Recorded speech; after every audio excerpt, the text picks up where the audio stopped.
So quite a few of your aortic growth charts, the RDEA one, the ERC one, and also one of the ones that had AT2K. The wild type on its growth is actually significantly higher than losartan treated mice. Is that any concern for you, or is that? Yeah, so that's an excellent question. I get asked that question many times, and the concern would be, have we put on the brakes too hard? Are we going to cause the aorta to become too small? And the answer is no. If you look at all other aortic segments that are not enlarged going into these trials, losartan or these other medications have no effect. They don't take a normal sized aorta and make it smaller. They only slow down the growth of a segment of the aorta that's too big to begin with. So I worried about that, and we've done the experiments to address that question, and the answer is it's not a problem. It's a great question. Yep.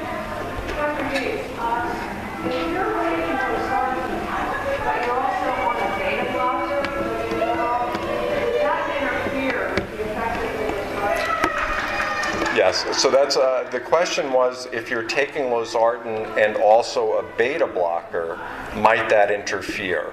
And I think the answer to that is no. I think that the combination of a beta blocker and losartan is a very good combination. We don't have evidence to say that the beta blocker is absolutely required for the protection, but we have clear evidence that the beta blockers don't do any harm. They don't block the protection from losartan the way that we saw ACE inhibitors could do. So I continue to believe that that is a safe combination. Yes? I didn't know if you were looking at me. Yeah. The current, my son's on losartan, and the current dosing, if I'm correct, is it 1.4 milligrams per kilogram is what you recommend? Body weight? So 1.4, we think, 1.4 milligrams per kilogram of body weight per day, we really think is a minimum target dose. We think it's a good dose, but we think that there is room to go higher if needed. So, for example, there are many individuals who are somewhere between 1.4 milligrams per kilogram per day and up to 2 milligrams per kilogram per day. We think that that is a good window.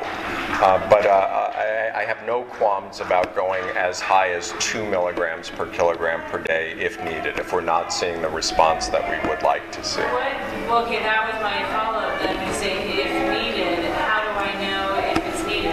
What's the parameter? By the imaging studies that we do following the blood vessels. If we see that everything is nice and stable at a dose around 1.4 milligrams per kilo, we would often leave things there. But if we see that there's a creep in the size of a segment of the aorta or some other blood vessel, we could go as high as 2 milligrams per kilogram per day of losartan. And we also have some data to say we could even be more aggressive if we need to. There are some newer generation drugs in the same class as losartan that are a little bit more potent, a little bit more specific for that bad receptor, for the AT1 receptor, and that have much more aggressive dosing schedules. Losartan was the first drug in this class that was released by a company called Merck. And Merck was somewhat timid when they were developing the dosing regimen for losartan because it was the very first drug in that class. Some of the newer generation angiotensin receptor blockers allow much more aggressive dosing. So there is another member of the family called irbesartan, also known as Avapro, that we again can turn to if we're not seeing the full response that we'd like to see with even the higher dose of losartan. But the bottom line is we think that 1.4 milligrams per kilo is a good dose. It achieves everything that we hope to see in many people, but there is room to go higher if needed. Yes? I have two questions. One from someone that submitted a question electronically and my own question. The question that was submitted Why has the recommendation for the full body scan has changed over time? Initially, many families, when they were diagnosed, we had these MRIs twice a year or at least once a year. And now that recommendations that we have every 18 or 24 months, why have changed that? Yeah, so when we first recognized Loeys-Dietz syndrome, the people that made themselves known to us early on were toward the more severe end of the spectrum. They had more outward signs. They were having issues that needed to be addressed. And when we saw that there can be aneurysms throughout the circulation, we became very worried. We didn't know how fast those aneurysms develop. We wondered, was this blood vessel normal 3 months ago and now is showing this aneurysm? Would we miss that if we used infrequent imaging? But now that we have 5 years behind us of looking at imaging studies, we have the answer to that these aneurysms do not tend to develop very quickly, that their rate of change tends to be fairly slow, so we can use a greater interval between the imaging studies. There's also another issue that some of the imaging that we do for Loeys-Dietz syndrome involves CT scans, and a CT scan does involve radiation exposure.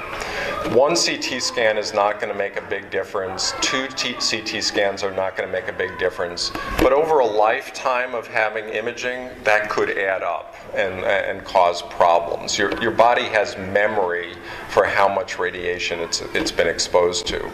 So in some people with Loeys-Dietz syndrome, we can't use MRI imaging because they have metal in the body that prevents us from doing that, and therefore we spread out the frequency of CT scans a bit. We're very encouraged that there are newer CT technologies coming on board. For example, Hopkins is one of 3 hospitals in the country that has what's called a flash CT scanner.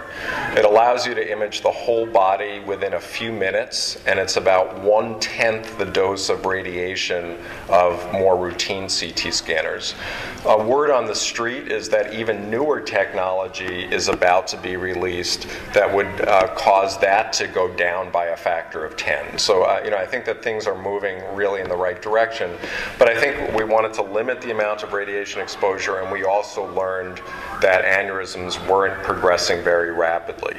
Now, there is a caveat to that. If someone comes to us with an established big aneurysm and it has shown rapid growth in the past, we do image more frequently.